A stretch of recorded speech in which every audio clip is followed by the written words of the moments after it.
Though your heart seems to be in the right place and your points are well argued, I must strongly disagree with the conclusions that you draw, and I am frankly quite amazed that one such as yourself could draw them. You oversimplified my position in order to exploit what you believe to be its inherent fallacy, so let me return the favor with the following reduction of your argument to its simplest terms. We must limit our freedom of speech in order to protect our freedom of speech. You will, of course, object to this oversimplification, and you should, but when you stop to consider the words that are coming out of your mouth, is it really all that inaccurate as a summation? Throughout history, dictators of every stripe have told people that the only way to protect freedom is to limit it. In present-day America, we have a president whose policies reflect a mind that discards "give me liberty" or "give me death" in favor of "give me your liberty or I'll kill you." My intention in drawing this parallel is not to liken you to the tyrants that populate humankind's long and often sad history, as such comparisons would be hollow overkill tripe, but to warn you that you are flirting with the dark side here, and not the sexy dark side, the bad one. You make a number of claims regarding the use of pointed mockery and its place, or lack of place according to you, in social discourse, and all of these claims seem to be contingent upon the notion that freedom of speech suffers when it is used for such lowly aims. The truth is that ad hominem attacks, while not always the most appropriate approach to a debate, are not without their function. A sharp, clever, and applicable insult serves many purposes. For instance, they can be used to destroy the credibility of one's opponent. You may view this as a backhanded tactic with no place in modern discourse, and many would agree with you. But there is something to be said for largely bypassing the argument instead attacking the mind that spawned it. This is permissible, A, when the attack points out personal tendencies and idiosyncrasies of the arguer that may have bearing on their stance on the issue at hand.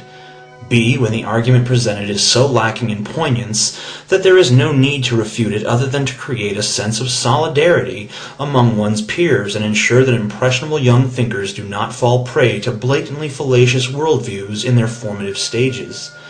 C, when you know that the insults will be funny. There's nothing more satisfying to me than making people laugh. Well, let's amend that.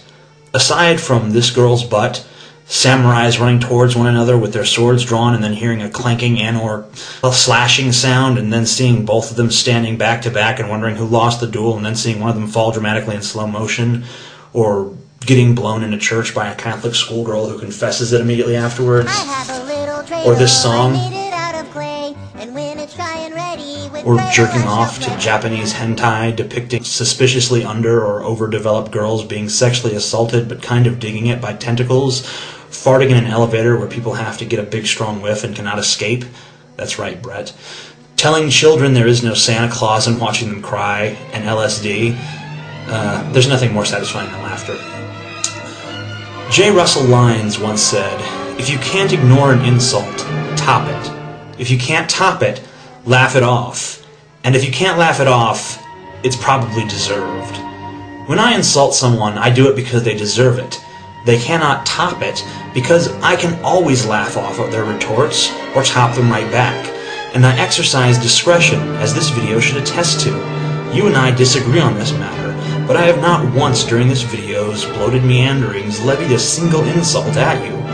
This is because your opinion is valid and well thought out, and you are generally a bright person deserving of my respect and courtesy. However, when there exists a person who shows nothing but idiocy, close-mindedness, and an aversion or perversion of logic and reason, then I will not extend to that person the exact same respect and courtesy that I extend to you. It is simply inconsistent and dishonest, not to mention unfair to all the people whom I genuinely respect. I will not participate in the misguided pageant of altruism that says we must all don smiley face masks and treat our most bitter ideological enemies as if they were our friends. I refuse to pretend to respect something or someone that I could not loathe more, simply because it offends some people's sensibilities. That is not my nature, nor do I aspire for it to be my nature. I will continue to call idiots idiots, because that's what they are. To say otherwise is to see the emperor's new clothes when he is, blatantly and hideously, naked.